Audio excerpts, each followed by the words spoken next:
morning everyone, Janie here. Welcome back to my garden. So it's pretty early morning and we have a really busy gardening day. We're gonna hopefully get a lot of stuff done today. Jason and I are finally gonna tackle that big pile of mulch that we've had sitting out for a couple days. We just haven't been able to get to it. And then it's been so windy here, I haven't wanted to be outside. And then the girls wanna do their fairy gardens today too. So I'll film all those videos, and then post them throughout the week for you guys. But first thing I wanted to do is I wanted to do my Gardening for Beginners series, and I wanted to talk about light levels today. Now, I said last week that I was going to talk about fertilizing, but looking at the weather, it is starting to warm up here, you guys. The next week, it's going to be in the 70s all week, which is crazy. So it's early February right now, and our last frost date is usually March 1st. So, there's a chance that it could get cold, and I don't want to get ahead of myself or anything like that, but I think in the next week or two, I can safely assume, with the 10-day forecast, I can safely assume that we might not get any frost from now on. And you usually want to fertilize your shrubs and perennials about a week or two before your last frost. So it's coming, and I wanted to push that video off a week or two so I can actually show you guys me fertilizing my plants in the early spring, late winter. So having said that, today I wanted to talk to you guys about light levels, which is another super important topic for gardening. Plants have water, soil, and sun that they need to thrive, and all different plants have different requirements of sun. And it can get really confusing when you look at the plant tag and it'll say full sun, morning sun, part shade, partial shade. It gets super confusing. At least I get confused. I still get confused to this day and sometimes have to look it up. And I think the reason why it's so confusing is all growers use different terms. Even my local garden center, Green Acres, they use different terms than another garden center, on the opposite direction uses. So you kind of just have to understand the concepts in what the growers or the garden centers are trying to get across to you, and then that can help you decide where you want to plant your plants. So some of the categories, this is not a comprehensive list, but the main categories that I see are full sun, full shade, part shade, morning sun, filtered or dappled sun. That's just, I'm sure that there's more than that, but those are the ones I'm going to talk about today. So the two easiest ones, I think, for all of us to understand are full sun and full shade. Now, when I first started gardening, I assumed that full sun meant the plant got sun from the minute the sun came up in the morning to the minute the sun went down at night. And that's just not true. That's closer to 10, 12, 14 hours of sun, in the middle of summer. But full sun actually means just greater than 6 hours of sun a day. 6 hours, that's all it is, right? So, that really opens up some possibilities for planting a full sun plant. If you look at a garden bed and you can find out that garden bed is getting more than 6 hours of sun, that plant will thrive there. That will be a good plant there. So full sun is greater than 6 hours of sun a day is what the grower's trying to tell you. Now, full shade, same thing. It doesn't mean it can't get a lick of sun throughout the whole day. It just means it has to get less than 4 hours of sun per day, right? And really, it shouldn't be late afternoon sun. You can see this bed behind me where you see my dog, Stanley. That bed, once the oak tree gets its leaves in the summer, that bed is in a ton of shade, a lot of shade, but it does get some sun, and it does get the hot afternoon sun.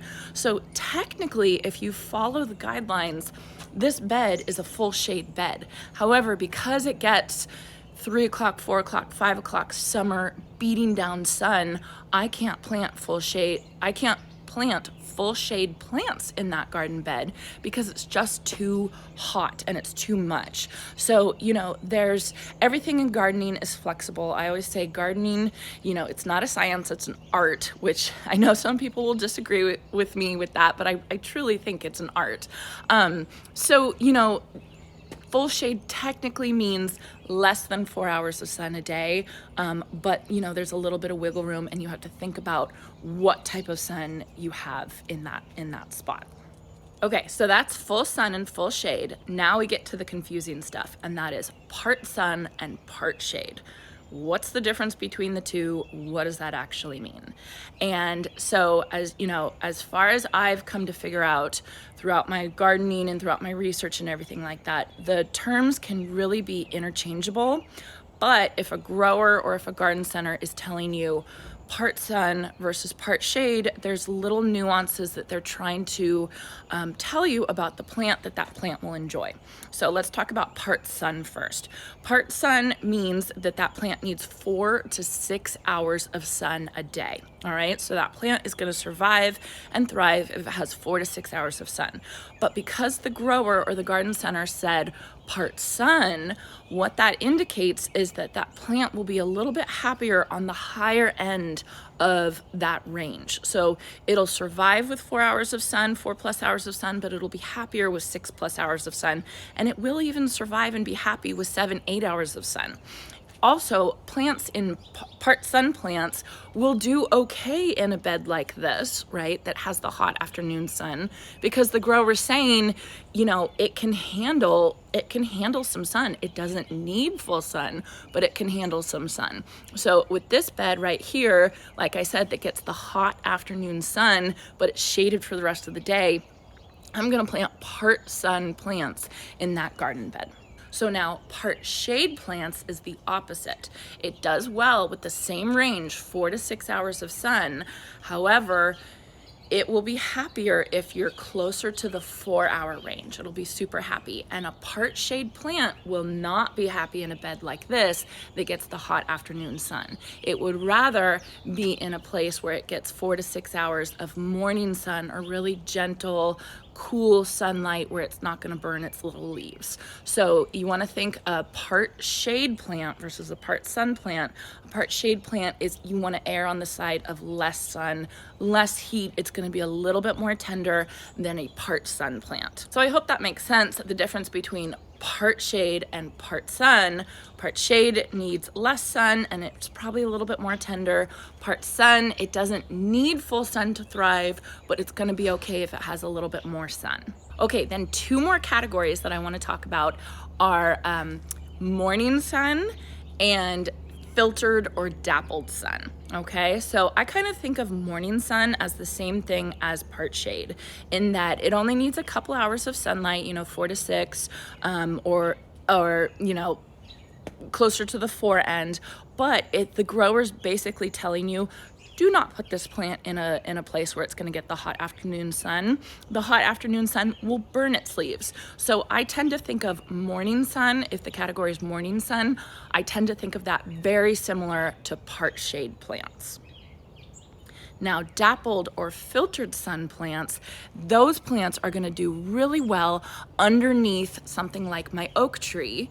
My oak tree is deciduous. Obviously, it doesn't have any leaves right now, and the beds underneath it are, you know, basically full sun at this point because there's no leaves shading it.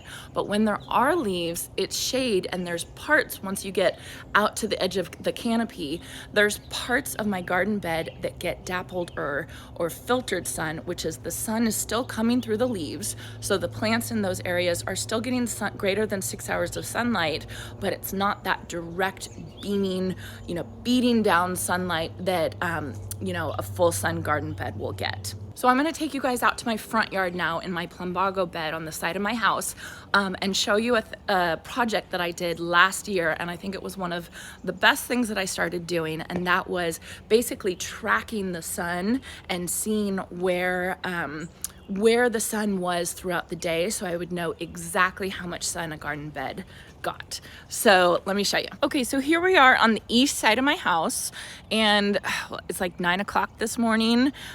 So you can see the sun is kind of coming up over there. It's a little bit overcast today, so it's a good day for filming, but not a great day to talk about sunlight. But I'll show you guys here. I'll put up some pictures up. Last year I'm really happy that I did this project. What I did is I had a weekend day where I knew I was going to be home all day, and I set a timer on my phone for every hour on the hour. And when my timer went off, I came out here and I took a picture from the same spot. So I'll show you now as the time goes by. And what I did, what that did, is it really showed me how much sunlight this bed was going to get throughout the day. So I knew I could count how many hours that the bed was in sun, and then I knew, because it was on the east side of the house, I knew it was morning sun. And by doing that, it just took one day. By doing that, I knew what I was dealing with, and I knew what plants I could plant in this bed. So it's a really, really helpful tool to have. You can do it for different beds throughout your house, and I would really recommend to you guys to do that if you had any question about what was going on.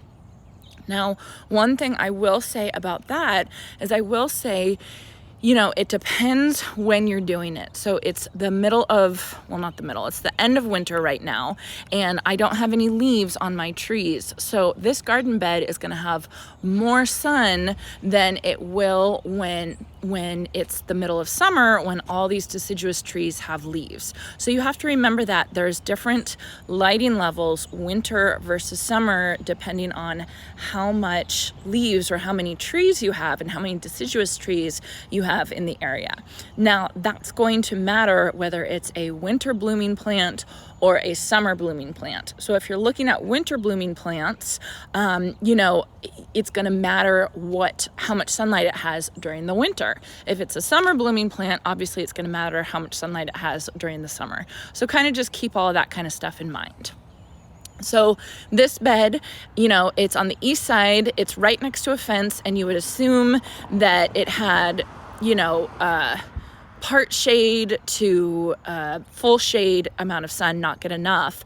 But by doing that project, I could tell that it had more, some parts of this bed had more than 6 hours of sun. So I could plant morning sun plants in this bed. I can plant full sun plants in this bed. And then I can also plant part sun plants in this bed.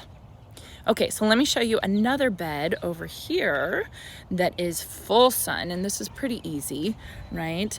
This is my annual border that's right in front of my lawn. There are no trees. The closest tree is that birch tree over there, and then there's the crepe myrtle over here, and then everything else is across the street at my neighbor's house. And you can see this borders with my daffodils that are just about to pop open. This bed is a full sun bed. It gets well more than 6 hours of sun, and then especially on this side of the bed, it gets that really harsh late afternoon sun as the sun starts setting. So there is no way that I could plant a part shade or a part sun plant in this annual border, and that's why I actually call it my annual border, because summer annuals usually like full sun conditions. So, you know, super petunias thrive in this spot, these daffodils thrive in this spot, and so this is I consider a full sun bed. As I walk up through my arch, we're gonna go to another bed that's closer to my house, closer to my front door. And I've shown you guys this garden bed before. This is where I just planted those bleeding hearts and those pansies that I got from my friend. And then also I have some camellias right here. So you can see this is on the east side of my house, and then also has this overhang right here that protects it from even more sun. So I would consider this bed a full shade garden bed. It gets less than 4 hours of sun. However, it does get some morning sun. You can see right here, I'm getting some morning sun right now. So, you know, some plants will do okay here that need a little bit of sun, like the camellias, they're doing okay, right? So it gets less than 4 hours and it gets morning sun. And so I would mostly plant full shade plants here in this bed. Okay, the last example I want to show you guys is this crepe myrtle bed. It's right underneath this crepe myrtle tree. And again, this is a deciduous tree. It doesn't have any leaves right now, but it's going to start getting leaves pretty soon. And during the summer, this whole tree is filled with leaves, and there's a ton of shade on this garden bed. Now, if you look over on this side, the east side of the garden bed, it gets morning sun. and then it gets filtered sun or dappled shade throughout the day because the canopy of the leaves are protecting the plants. And with those conditions, foxgloves do really, really well. They're really happy in this spot, and I love planting foxgloves in this area.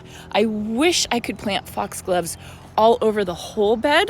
You can see I have more right here, but as soon as you start getting a little closer to this area gets that really, really harsh afternoon sun because the sun is past the canopy of the crepe myrtle tree, and foxgloves, they just kind of fry in that spot. So even in one garden bed, you can have different areas of sun and different requirements of sun, and you kind of just have to know what you're dealing with, and understand why you can plant a plant in a certain spot and why you can't plant it in another spot.